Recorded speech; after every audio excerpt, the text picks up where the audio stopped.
नमस्कार, मैं हूं आपके साथ शिप्रा झा। प्रयागराज महाकुंभ की तस्वीरों में आपको नागाओं की तस्वीर जरूर दिख रही होगी। ये नागा कुंभ में संगम में डुबकी लगाने और शाही स्नान करने के लिए प्रयागराज पहुंच रहे हैं। इस कड़ाके की ठंड में भी ये बाबा निपट नंगे बदन हैं। उन्हें कोई ठंड नहीं लग रही। इस कड़कड़ाती ठंड में भी वे इस टेम्परेचर को कैसे सह रहे हैं, इसके राज आप जानते हैं। ऐसा क्या है जिससे उन्हें ठंड नहीं लगती है? तो आज के इस वीडियो में हम इस पर बात करेंगे। नागा साधुओं का कड़ाके की ठंड में भी नंगे रहने का रहस्य काफी रोचक और गहरा है। ये शारीरिक सहन शक्ति से कहीं ज्यादा है। क्या इसमें उस राख का रहस्य ज्यादा है जो नागा बाबा अपने बदन पर लपेटते हैं, या कोई और बात? जानते हैं उन बातों को जिनके जरिए नागा बाबा लोगों को कड़ाके की ठंड में भी ठंड नहीं लगती है। सबसे पहले जो पहला कारण है वो है कठोर तपस्या और साधना। नागा साधु लंबे समय तक कठोर तपस्या करते हैं, जिससे उनका शरीर कठोर परिस्थितियों में भी ढल जाता है। नियमित ध्यान और योग अभ्यास से वे अपने शरीर और मन पर नियंत्रण पा लेते हैं। इससे उन्हें गर्मी सर्दी का अनुभव कम होता है। हिमालयी योगी तो कुंडलिनी जागरण की प्रक्रिया के माध्यम से अपने शरीर में ऊर्जा को जागृत करते हैं।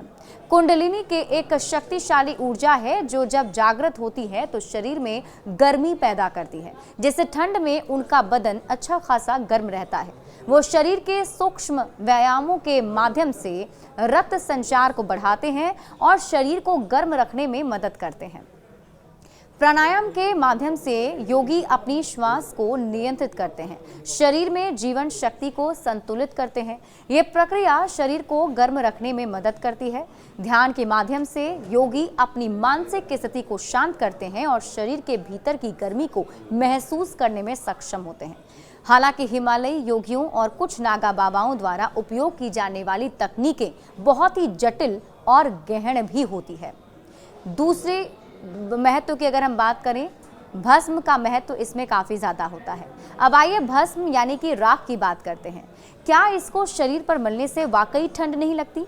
बहुत नागा बाबाओं ने इंटरव्यू में कहा कि शरीर की राख मलने के बाद वो ठंड को दूर भगा देते हैं। शरीर पर लगाई राख एक तरह से इंसुलेटर का काम करती है। ये शरीर को गर्मी और सर्दी दोनों से बचाती है।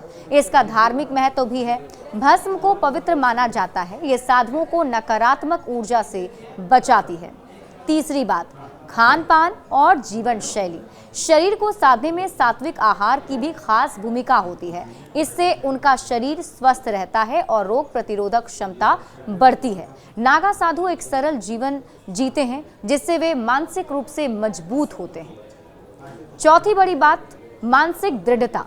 संसार की मोह माया से दूर रहकर वे मानसिक रूप से मजबूत हो जाते हैं। उनका लक्ष्य मोक्ष प्राप्त करना होता है, इसलिए वे शारीरिक सुख दुख से परे रहते हैं। वो अपने शरीर में बाहरी तौर पर ना तो ठंड का अनुभव करते हैं और ना ही गर्मी का अनुभव करते हैं। पांचवी बड़ी बात, शरीर की प्राकृतिक क्षमता। माना जाता है कि मानव शरीर में असीमित क्षमता होती है। वो एक्सट्रीम परिस्थितियों में खुद को ढालने में सक्षम होता है, बशर्ते कि आप शरीर का उस तरीके से साधना और ढालना जानते हो। नागा साधुओं का शरीर भी इसी तरह ढल जाता है। नागा साधुओं को कड़ाके की ठंड में नंगे रहने का रहस्य सिर्फ शारीरिक नहीं बल्कि मानसिक और आध्यात्मिक भी है। ये उनके कठोर तप, ध्यान, योग, खान पान और जीवन शैली का परिणाम है।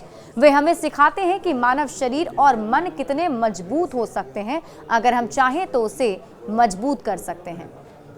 नागा साधु केवल लंगोट पहनते हैं, लेकिन उसका भी त्याग कर देते हैं। नागा पंथ में शामिल होने के दौरान वो लंगोट पहनते हैं, लेकिन जब कुंभ के मेले में नागा साधु का झुंड इकट्ठा होता है तो इसके बाद वो लंगोट का भी त्याग कर देते हैं। नागा साधुओं को सबसे पहले ब्रह्मचार्य की शिक्षा दी जाती है और फिर महापुरुष की दीक्षा दी जाती है। इस तकनीक से शरीर को गर्म रखते हैं नागा साधु।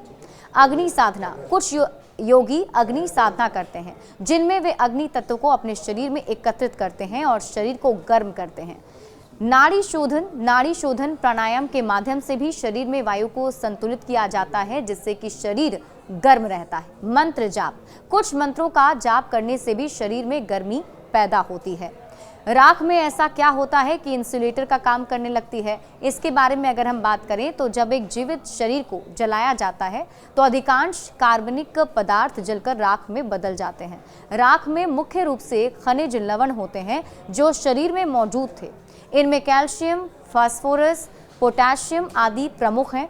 अघोरी और नागा बाबाओं के शव की चिता से निकली राख को अपने शरीर पर लपेटने के पीछे कई धार्मिक और सांस्कृतिक कारण भी बताए जाते हैं। ये कारण अक्सर रहस्यमयी और प्रतीकात्मक होते हैं। कुछ मान्यताओं के अनुसार शव की राख में कुछ ऐसे तत्व होते हैं जो रोग प्रतिरोधक क्षमता को बढ़ाते हैं। कुछ का मानना है कि शव की राख शरीर के तापमान को नियंत्रित करने में भी काफी मदद करती है। अघोरी बाबाओं का मानना है कि शव की राख लगाने से उन्हें गहन आध्यात्मिक अनुभव प्राप्त होता है और यही वजह है कि अपने शरीर पर वो इसे लगाते हैं। मृत्यु पर विजय।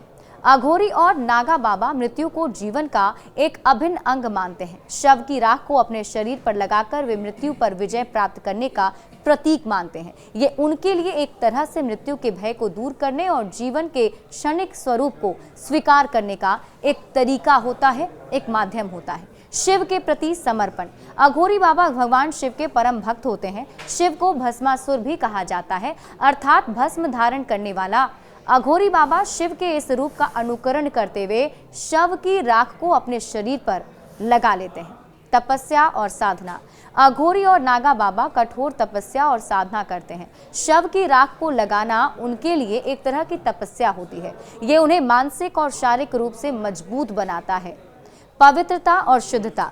अघोरी बाबाओं का मानना है कि शव की राख पवित्र होती है। ये उन्हें सभी पापों से मुक्त कर सकती है, उन्हें आध्यात्मिक शक्ति प्रदान करती है और यही वजह है कि वे इसे अपने में धारण करते हैं।